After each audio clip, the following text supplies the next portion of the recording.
Memikirkan satu peraturan penting. Kenapa kau lakukan hari ini kalau kau bisa melakukannya besok? Hahaha. Few moments later.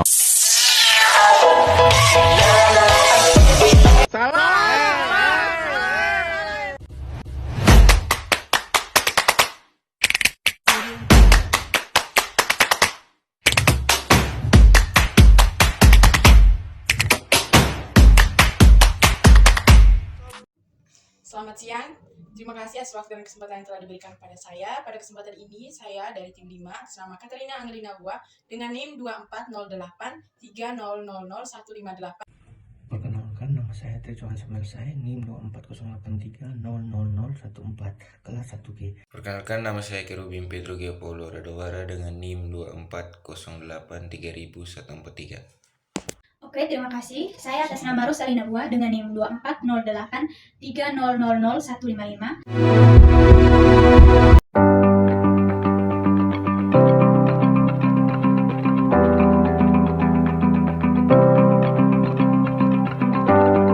Network Interface Card adalah perangkat keras yang digunakan untuk menghubungkan komputer atau perangkat lain ke jaringan. Network Interface Card bisa berupa kartu fisik yang dipasang di dalam komputer atau bisa juga berbentuk klip yang terintegrasi di mainboard. Fungsi utama dari NIC. Yang pertama, menghubungkan ke jaringan. Memungkinkan perangkat terhubung ke jaringan lokal atau LAN atau internet. Yang kedua, mengirim dan menerima data. Menerjemahkan data dari format yang dapat dipahami komputer ke format yang dapat dikirim melalui jaringan. Yang ketiga, mengelola alamat jaringan. Mengelola alamat MAC yang unik untuk setiap perangkat dalam jaringan. Yang berikutnya, virtualisasi dan kontainer. Virtualisasi adalah teknologi yang memungkinkan satu perangkat keras fisik untuk menjalankan beberapa sistem operasi atau lingkungan secara bersamaan.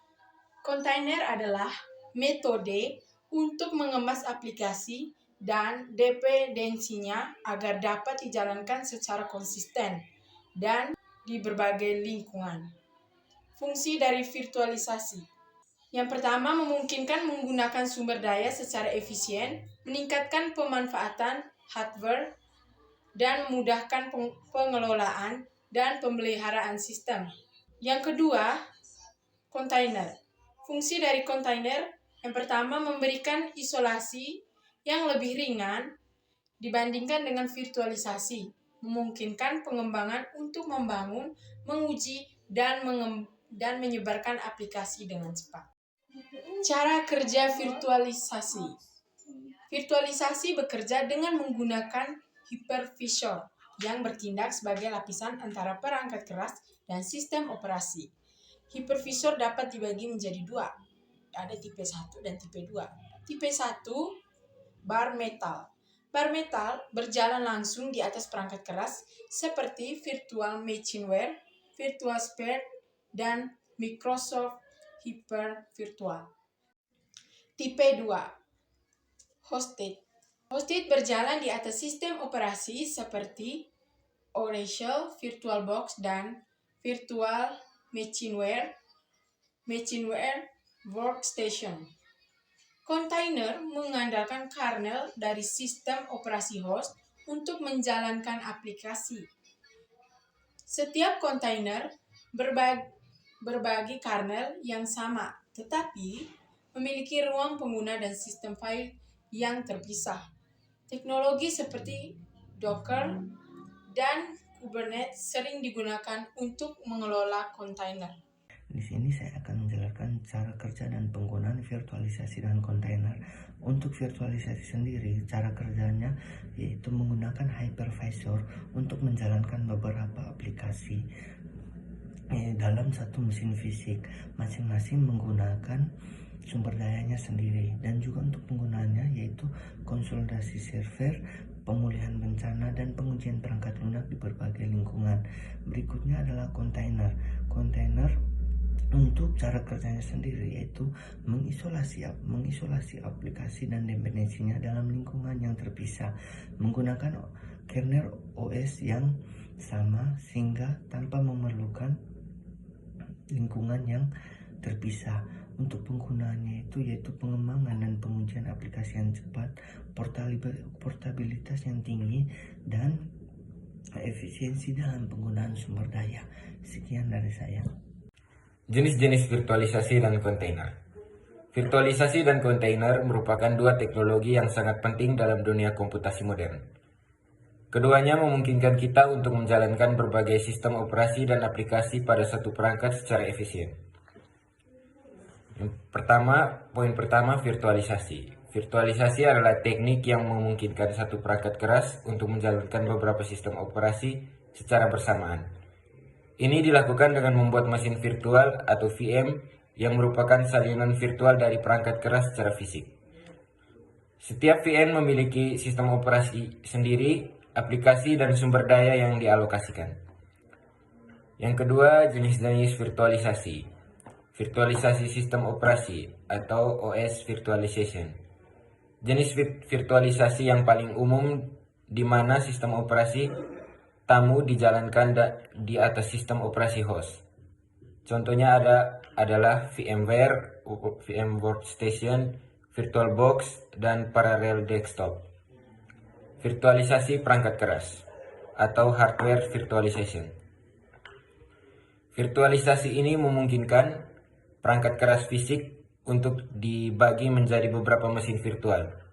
Contohnya adalah Intel VTX dan AMD V. Virtualisasi server. Virtualisasi server memungkinkan beberapa sistem operasi untuk dijalankan pada satu server fisik. Ini memungkinkan penghematan biaya dan peningkatan efisiensi. Virtualisasi desktop. Virtualisasi desktop memungkinkan pengguna untuk mengakses desktop mereka dari perangkat apapun. Ini memungkinkan fleksibilitas dan mobilitas. Yang terakhir, virtualisasi jaringan. Virtualisasi jaringan memungkinkan jaringan fisik untuk divirtualisasi, sehingga dapat dikelola dan dikonfigurasi dengan lebih mudah. Keuntungan virtualisasi. Efisiensi sumber daya. Virtualisasi yang memungkinkan pengguna sumber daya dan perangkat keras yang lebih efisien dan berbagi kepada sumber daya di antara beberapa VM. Yang kedua, fleksibilitas. Virtualisasi memungkinkan kita untuk dengan mudah membuat dan menghapus dan mengcloning VM, sehingga kita dapat dengan cepat mengadaptasi infrastruktur kita terhadap kebutuhan yang berubah. Yang ketiga, keamanan. Virtualisasi dapat meningkatkan keamanan dengan mengisolasi VM dari satu sama lain. Yang keempat, penghematan biaya. Virtualisasi dapat mengurangi biaya, perangkat keras, dan energi dengan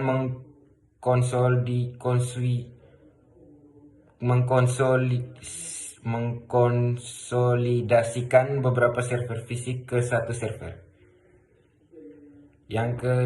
Poin kedua, kontainer. Kontainer adalah cara untuk mengemas aplikasi dan semua dependensi mereka dalam satu paket yang dapat dijalankan di mana saja. Kontainer tidak menjalankan sistem operasi penuh seperti VM, tetapi berbagai kernel sistem operasi host. Jenis-jenis kontainer. Yang pertama, Docker. Platform kontainerisasi yang paling populer yang menyediakan alat untuk membuat, menjalankan, dan mengelola kontainer. Yang kedua, LCX, Linux Container. Kontainerisasi tingkat kernel yang tersedia di distribusi Linux. Yang ketiga, Podman, alternatif untuk Docker yang lebih ringan dan lebih aman. Yang keempat, RKT, platform kontainerisasi yang dikembangkan oleh CoreOS. Yang poin ketiga dan terakhir adalah keuntungan kontainer. Keuntungan kontainer. Probabilitas kontainer dapat dijalankan di berbagai platform tanpa dimodifikasi, sehingga mudah untuk menyebarkan aplikasi. Kecepatan kontainer memulai lebih cepat. Akan membahas tentang spek hardware untuk sistem virtualisasi dan kontainer. Oke, yang pertama ada CPU. Di CPU, prosesornya minimal 4 core baik jika menggunakan prosesor dengan lebih banyak core dan thread seperti AMD Ryzen atau Intel Xeon. Di dukungan virtualisasinya, pastikan CPU mendukung VT, Intel atau AMD virtual. Terus yang kedua ada RAM, minimum 8 GB, lebih baik 16 GB atau lebih untuk beban kerja yang lebih berat.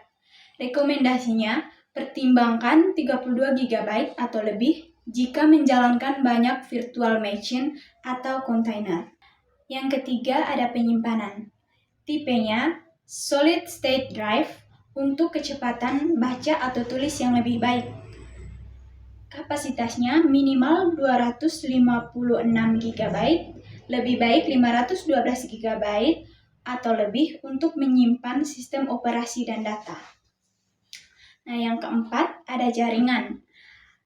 Kartu jaringan Gigabyte Ethernet untuk kecepatan koneksi yang lebih baik. Dukungan untuk VLAN dan virtual networking jika diperlukan. Nah, yang kelima ada motherboard. Pastikan motherboard mendukung semua komponen yang dipilih untuk memiliki slot ekspansi yang cukup untuk kebutuhan di masa depan. Yang terakhir ada power supply. Pastikan power supply memiliki daya yang cukup dan sertifikasi efisiensi yang baik atau seperti 80+. Oke, sekian spek hardware untuk sistem virtualisasi dan kontainer. Terima kasih.